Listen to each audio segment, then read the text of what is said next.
Fourth chapter गतिमान आवेश और चुंबकत्व का 19वां क्वेश्चन देखेंगे।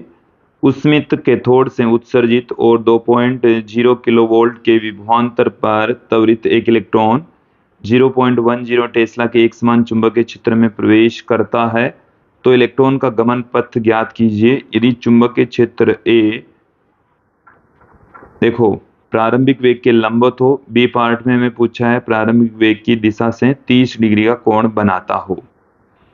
गमन का पथ हमें ज्ञात करना है। हमें क्या क्या दे रखा है पहले एक बार उसे क्लियर कर लेते हैं। हम इलेक्ट्रॉन को विभवांतर दे रहे हैं। V का जो मान है वो हमें दे रखा है 2 किलोवोल्ट, तो 2000 वोल्ट दे रखा है। साथ में हमें चुंबकीय क्षेत्र बता रखा है 0.15 टेस्ला। दो वैल्यू हमें दे रखी है।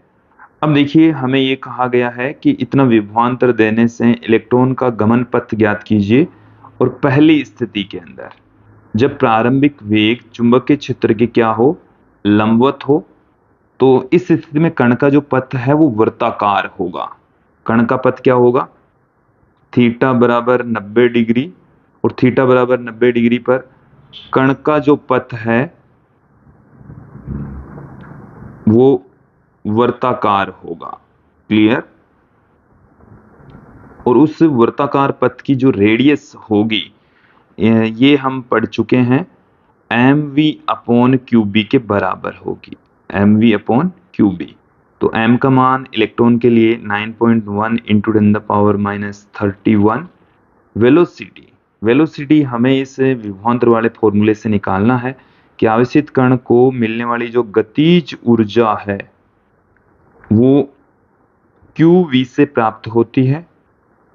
q की जगह आप EB ले सकते हैं, तो यहां से v की वैल्यू हम ज्ञात कर लेते हैं 2ev/m। चलिए तो वैल्यू निकालेंगे हम यहां से v का √2 × 1.6 × 10⁻19। v का मान हमें क्वेश्चन में दे रखा है 2000 बट्टे में m, मास ऑफ इलेक्ट्रॉन 9.1 × 10⁻31।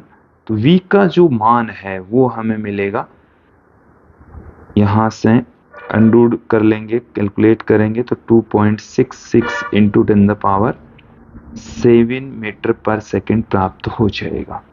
तो देखिए यहां पर हम इस v का मान पुट कर देते हैं 2.66 × 10⁻7 अपॉन qb। q का मान 1.6 × 10⁻19। b का मान हमें 0.15 दे रखा है। और जब यहां से कैलकुलेशन की जाएगी तो देखिए हमें 0.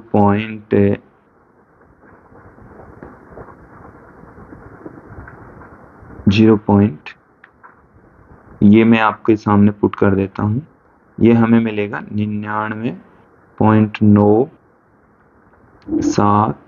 × 10⁻5 मीटर। तो r का जो मान है वो लगभग हमें 1 मिलीमीटर प्राप्त हो जाएगा। बी पार्ट में देखिए हमें क्या कहा गया है कि प्रारंभिक वेग की दिशा से 30 डिग्री का कोण बनाता हूं। अब की बार हमें थीटा की वैल्यू कितनी दे रखी है, v और b के बीच का कोण जो एंगल थीटा है वो हमें दे रखा है 30 डिग्री। और इस स्थिति में जो r का मान होगा वो mv sin थीटा बट्टे में qb, सबकी वैल्यू पुट कर दीजिए। m का मान 9.1 × 10⁻31, v का मान 2.66 × 10⁻7 sin 30 डिग्री, जिसका मान 1/2 होता है। तो पहली स्थिति में 1 मिलीमीटर आया था, अब की बार आएगा आधा मिलीमीटर। ओके, तो 1.6 × 10⁻19। b का जो मान है वो हमें क्वेश्चन में दे रखा है 0.15, और r का मान हमें आधा मिलीमीटर मिलेगा 0.5 मिलीमीटर। ओके, तो ये तो था हमारा 19वां क्वेश्चन।